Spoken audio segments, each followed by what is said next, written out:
Welcome to Gross Anatomy.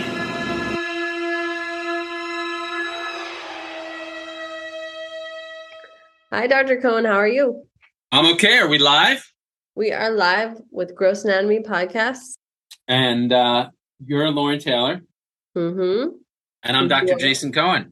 Yes. Yes. And what are we talking about today? Well, today in the news, I bet a lot of our audience probably saw, is Matthew Perry, the Friends star. Chandler Bing has been in the news a lot. Chandler Bing, that's right. Yeah. Bing from Tulsa, or he worked in Tulsa, which is where I'm from. So Tulsa got a shout out in Friends. But Matthew Perry has a new memoir titled Friends, Lovers, and the Big Terrible Thing. Ooh, do you know what the terrible thing is? Yes. I mean, it's drug addiction. Oh, okay. The big terrible thing is drug addiction. I think Yeah, that makes sense. I mean, the book doesn't come out till November 1st, so I haven't read it, but you got a lot of intel about it. I read the New York Times article about it, a People article. He's doing all the rounds. He's doing all the PR for it. Yeah, I read the People article. Yeah. So it says, like, apparently there's like a little intro from Lisa Kudrow, who confesses in the foreword that the first question people ask about Friends is often, how's Matthew Perry doing? Which I guess means that most people knew he was an addict. I didn't know the extent of it. Right. I didn't know that. Maybe I did. I don't know. I'm not sure. Yeah. It kind of seems like everybody at some point is. You mean just like Hollywood stars, like go through a little bit for the most part. I don't know. Yeah, and they were like stars in their 20s too, so more likely, I guess. But I know. Apparently he says that it started when he was 14, so way before he did the show, with Budweiser and Andre's Baby Duck wine, and then ballooned to include vodka by the quart, Vicodin, Xanax, and Oxy. Wow. And I imagine the book gets into it, but I tried to look up like his family life. It seemed like he had a normal family life. I don't really know what makes someone become an addict like that at 14. And how you even get that stuff. But I guess if you need it, you find it. Yeah, at that young age. I mean, I guess his book gets into it, but it's crazy. So I guess it started at 14. So the question I have is, I don't even know how he became a star or how he was able to do 10 years of Friends at all, because of how much he was doing. He said at one point he was doing 50 pills a day, which just seems like it would kill you. Well, it would kill us. But someone, unfortunately or fortunately, with a lot of these things, you build tolerances to it if you're used to taking so much. And, you have to keep taking more and more and more till you feel the effects. And that's why it's so hard to detox and get off of that stuff, because your body's just so dependent on it. And it's just so hard to get off of it because your body, you can't even function without it. The crazy thing about addiction is, there are definitely people who kind of self-medicate and find substances, to ease the pain or just whatever it is, and just to kind of feel good or feel normal. But then there are people who kind of just, like, I remember growing up with a friend, and we would, in synagogue, we would have, the men would go down and have what's called a l'chaim, like a quick little drink, like a little shot at one of those tiny plastic shot glasses. And then they'd go back up to service. And it was more like a social thing than, maybe they get a little buzz, but that was it. But my friend and I would kind of stay down there and have a little bit more so that we felt pretty buzzed. And for me, luckily, it was just, a one and done. And I would look forward to doing it again the next weekend or in 2 weekends from then. But it just became, he became an addict. And, and it was started with alcohol and then went on to other drugs and things. And I think it's a little bit of bad luck, and maybe it is a little bit too of self-medicating, but I think, some people just love the way they feel after that stuff and feels like it's easier to function feeling that way. Matthew Perry, in 2018, apparently he had pneumonia, an exploded colon, a brief stint on life support, 2 weeks in a coma, 9 months with a colostomy bag, and more than a dozen stomach surgeries. That's how. Wow, he admitted that. Wow, I didn't know that. And I clearly was not his surgeon. Wow, he had a colostomy, eh? Yeah. And so he came to the realization that, he was going to die. And I guess apparently now he's been sober for 18 months. Wow. Isn't that long? But I obviously am wishing him the best. Yeah, but for an alcoholic, every day Yeah. is a big deal. Or for an addict, every day is a big deal. Yeah. And I mean, I guess his therapist is, reminding him he's going to have to wear a bag for the rest of his life or, He still has a colostomy? No, he doesn't. Just he permanently have to have it. I think I don't know if he can handle any more surgeries. Wow. And there was some story that he had to get, I read in the People magazine that he was having some procedure done and had already been on a lot of drugs and had a cardiac arrest, so much so that he needed CPR, and he claims he had a ton of broken ribs. Yeah, I was going to ask you about that. Apparently he was in rehab treatment center in Switzerland, he said. He lied to his doctors and said he had severe stomach pain, which I've seen in scripted medical shows where people fake pain and, for morphine drip or whatever. So I'm surprised in the rehab center, they believed it, but they prescribed him medication and he was able to curb his addiction. They prescribed him hydrocodone. And then ahead of the surgery, I guess they were looking for I don't know what the surgery was, but they gave him peripheral. Is that how you say it? Propofol? Propofol. For anesthesia. Yeah. Right. That's the white powder, the white stuff that, everybody, who's aware of it talks about it as Michael Jackson, what Michael Jackson was on when he died. It was propofol. Oh, that was the drug he wanted, right?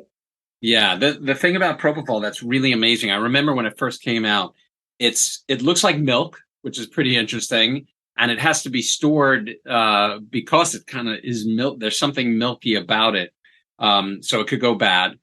But it has this amazing. You give it intravenous, and it works immediately, and then it stops super quick too. You give a little bolus, knocks you totally out under anesthesia. And then very quickly, if you're not on a continuous amount of it, you're back up again. And it was such an amazing drug when it first came out. We used to use it all the time, to knock someone out really quick, to do something to them and then let it wear off really quick and they were back. And it was, and now we use it all the time. Anesthesiologists use it all the time because it's a great rapid acting and rapid wearing off drug. It doesn't have a ton of side effects, which is nice and is a fairly safe drug, if used controlled. Mm-hmm. So it's well known, propofol. It's pretty amazing. It's the drug often you get if you're getting a colonoscopy or something. And I think he was maybe just getting some kind of endoscopy, like a quick procedure, like a scope or something. But since he had been on other drugs, my guess is he had some weird interaction or just, who knows what. Yeah, like maybe the surgeon did not know he was given pills or, I don't know what happened. But his heart stopped apparently for 5 minutes and he had to have CPR for the full 5 minutes. Right. So he had to pull out of the movie Don't Look Up because he was in such pain. CPR broke 8 of his ribs, which we talked about before, how CPR can break your ribs. Yeah, which is actually not uncommon, especially in the elderly. In the heat of the moment, you're doing CPR, you're like doing everything to get that patient's heart going again, and it's really not uncommon to have patients. I have had recently another patient who developed an allergic reaction during a scan to the intravenous contrast and had to get CPR and also wound up, and they got her back right away, but she developed a whole bunch of rib fractures, and that's what took her a while to kind of recover from, is the pain, because rib fracture pain is pretty significant and makes it hard to breathe and stuff like that. Right. And yeah, so he said he was really disappointed because he couldn't come back. He had a few scenes with like Meryl Streep, and I don't think he's, done anything in a while, but right. He was cast in Don't Look Up. That's right. Yeah. So he's getting his life together. I don't know if he has any plans to do anything else, but yeah, he's pushing this book. He wants it to help others, and apparently he's got like people on his payroll to help keep him sober, which is smart. And he said he spent like $9 million in rehab treatments, like so far, he thinks. Wow. He's such a charming guy. And so, at least, his persona has always been like this charming, likable guy. And, I only wish the best for him. And interesting fun fact, when we mentioned it to the master injector, Bernice, my wife, that we were going to be talking about him, she's like, I used to play racquetball with him. Oh, wow. That's cool. Yeah, yeah. I don't know if he would remember, but she claims she used to play racquetball with him years and years and years ago. It may have even been pre-friends or right around friends. I'm not even sure. But just interesting fun fact. Yeah. So she knows him. Yeah. I mean, apparently he was only sober 1 year on Friends, and he said that was the year he was actually nominated for an Emmy. Because I'm wondering how he even did it at all, but I guess he was saying like the cast helped like prop him up, I guess. I don't know. He says he wasn't a partier. He just, needed, just like you said, needed the pills to like feel fine and Function. watch a movie. Wow. What's crazy is, that was him and years ago, and now it's, you're hearing about these young kids, ODing on, they think they're getting some pill and it's laced with fentanyl, and it sounds like it's everywhere. And it's so scary as a parent. It's so disturbing. Yeah, like I was reading, I don't know what, some article about like three kids, or not kids, but they were like in their 20s, like adults, like professional adults, like a lawyer. I think one was like a doctor, one was, some other professional business person. Not that it's okay, but they were, they called this number to get cocaine for like whatever, to stay up late on a business call, do whatever. Like, I guess they had done it before, some number that they knew. They all died because it was laced with fentanyl. Wow. That is just, yeah, yeah, it's scary. It's so scary. I don't know what the answer is. Well, I don't even understand. I'm like, if you're a drug dealer, aren't you just killing your clients? Like, I don't even, why are they doing this? Like, why are they doing this? I don't know. I don't think they think about that. And I think, my guess is that the drug dealers are the middlemen, probably don't even know what it is they're peddling. They get it from, some other person, and there's so many down, it comes from this place and goes to that place. And there's so many. Yeah. It's just an exchange of money. It's just like money fast, money fast. Exactly. Yeah. But yes, I was reading that. That's very scary. Scary times. Yes, it is. Well, for Matthew Perry, hopefully it's like an upward trajectory. I know it's like going to be a lifelong battle, but hopefully it's on the up and up for him. Yeah. Here. Go, baby, go. Go, baby, go. Go, baby, go. Look at you. It's Movember almost. It's almost Movember, and I'm getting ready for my Movembering. What do you think? Should we take a poll we should probably do a post.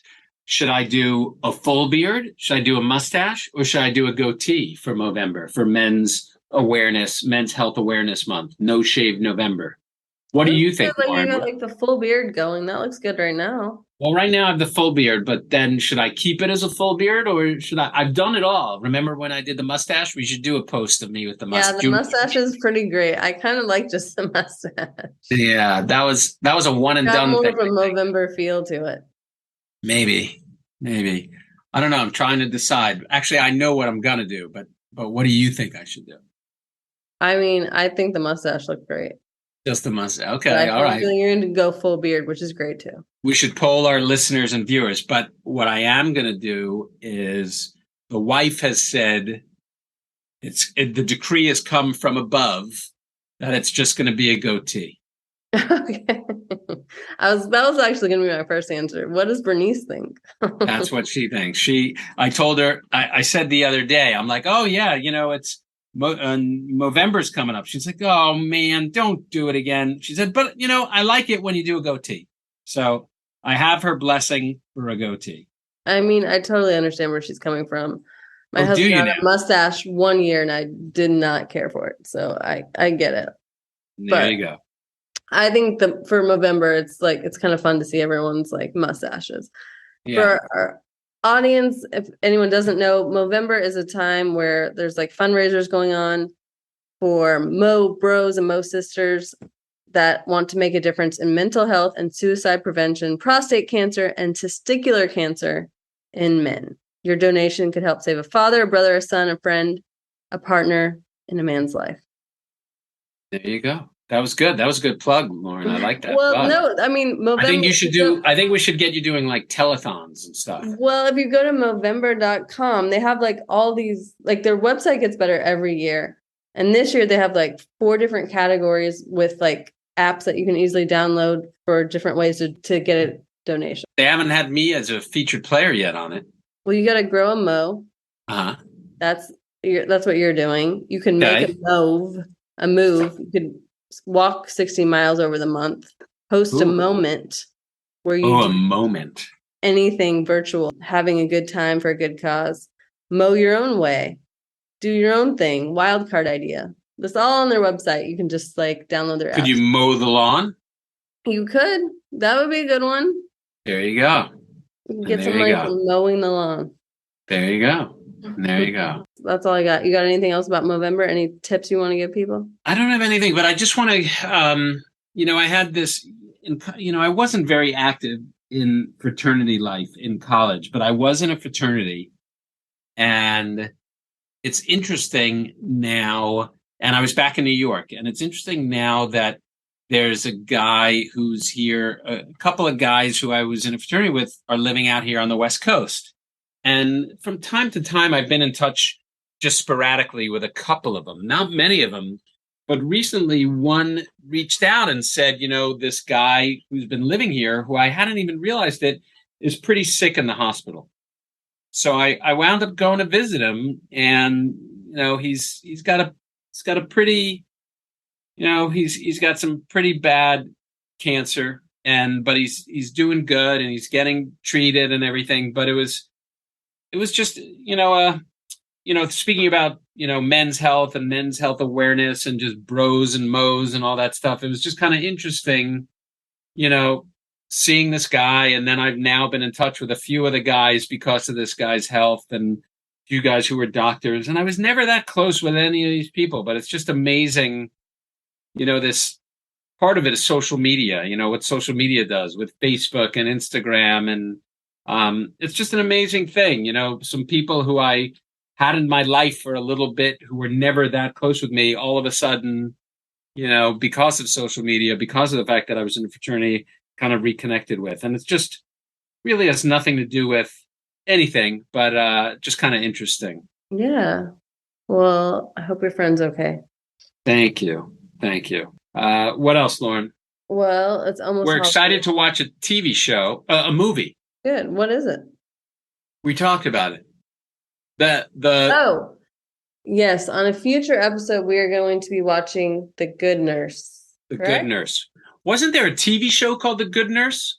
No, The Good Doctor, which you reviewed. Oh, right. What was the show with Edie Falco called, where she was a drug addict nurse? Nurse Jackie. Oh, Nurse Jackie. Got it. Okay. So combine The Good Wife and Nurse Jackie, and you get The Good Nurse. Yeah. Yeah. The Good Nurse is also, it stars Jessica Chastain, Eddie Redmayne, and it's based on a true story. And I'm pretty sure it's just a movie, but yeah, it's a Netflix movie that I think comes out, this week or something. Yeah. And we will be reviewing it. It's based on a true story. Pretty crazy stuff, exciting stuff. I know. I feel like I kind of remember the story, but I'm not going to look it up till I watch it. Yeah. That's our homework assignment. Yeah. So for Halloween, what do you think top costumes are going to be? Top costumes. Halloween pop culture costumes.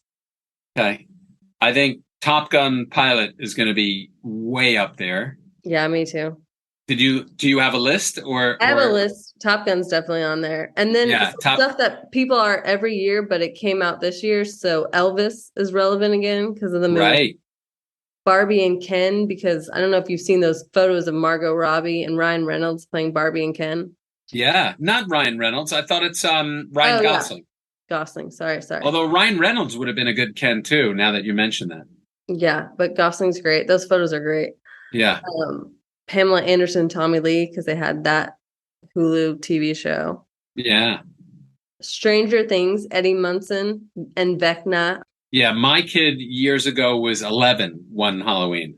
11 is that. I love that costume. Yeah. Yeah. So cool. Yeah. She was that the first year of Stranger Things. Yeah, I love Stranger Things. Yeah, that was when it's perfect because you could wear the pink dress and it made most sense. Yeah. What about, is there going to be any big mouth costumes? Maybe. It wasn't on the list, but that doesn't really mean anything. Okay. You like this movie. Everything Everywhere All at Once. Evelyn was in there. She played the mom with the hot dog fingers. Remember that scene? Oh, the hot dog fingers. Yes, yes, yes. I feel like Oh, that would yeah, be a good that'll be a costume. great costume. Hot dog fingers. Mm-hmm. I'm going to text my kid that she should be Everything Everywhere All at Once hot dog fingers. Yeah. Evelyn, hot dog fingers. What else? Well, on the list was Carmi in The Bear, but that's like so easy. Some of them are so easy. All you really need to do is wear an apron. I feel like it doesn't really count. She-Hulk. I didn't watch it, but I guess that was a Marvel or some TV show. Yeah, yeah. Queen Elizabeth, relevant. Oh, yeah. Bridgerton again, and Hocus Pocus Witches. Oh, yeah. I think witches are going to be big as usual. Yeah, and then I heard a rumor that a lot of people this year are going as Dr. Jason Cohen. It's gonna be a weird night. There's gonna be a lot of Dr. Jason Cohens out there. Have you ever gone to a Halloween costume party as a doctor? Yeah, because I'm lame. Because I'm totally lame. I knew it. And it's not that I've gone as a doctor. I just never took my scrubs off and said, I'm a doctor. Oh, there was like a funny episode in Parks and Rec where Anne, who's a nurse, has a Halloween costume or Halloween party, and all the people that she invites come in just their scrubs. They don't dress. That's great. I love that. One year I made a screenplay and I went as a screenplay. I got like a whiteboard and for my front and back and put like 3 like a bindings and just wrote on the whiteboard my screenplay by da da da da. Oh, that's cute. And I went as my screenplay. I like it. Yeah, I made that. I'm always like jealous of people who can come up with stuff like that. Yeah, that was one of. And then one year, years ago, my wife and daughter dressed me up in drag, and I wore one of my wife's dresses, and they put socks down my boobs and put on makeup and put a long hair wig on. That was one. I don't know how women wear eye makeup. I cannot handle that stuff. They were putting eye makeup. I was like freaking out. I couldn't do it. But my hat's off to eye makeup and women or men wear eye makeup. The women who get like fake eyelashes too. That's like Can't do that. Irritant. I can't handle. No way. Yeah. Are you going to dress up this year? No, we're not dressing up. We're just passing out candy. Being kind of lame, I guess. All right. Very good. Me neither. Hopefully not. I'm actually on call this weekend. So, although Halloween's Monday, right? Mm-hmm. So I'm not. So I can't claim I hate to admit, I always kind of try to put myself on call for Halloween so that I don't have to participate. I'm not a big Halloween fan. Do people like dress up in the hospital? Do they like wear any? I mean, I know you got to be serious. Sometimes some of the nurses do sometimes. And yeah, some of the ward secretaries do. Sometimes in the office, they do a little bit. Yeah. Yeah, it's kind of fun. Live. It is fun. Spirits a little. Yeah. Nice. All right, Lauren Taylor. All right, Dr. Cohen. I hope you have a nice night. You too. Thanks for joining us, everybody, at Gross Anatomy. Thanks, everyone. Bye. We'll see you soon.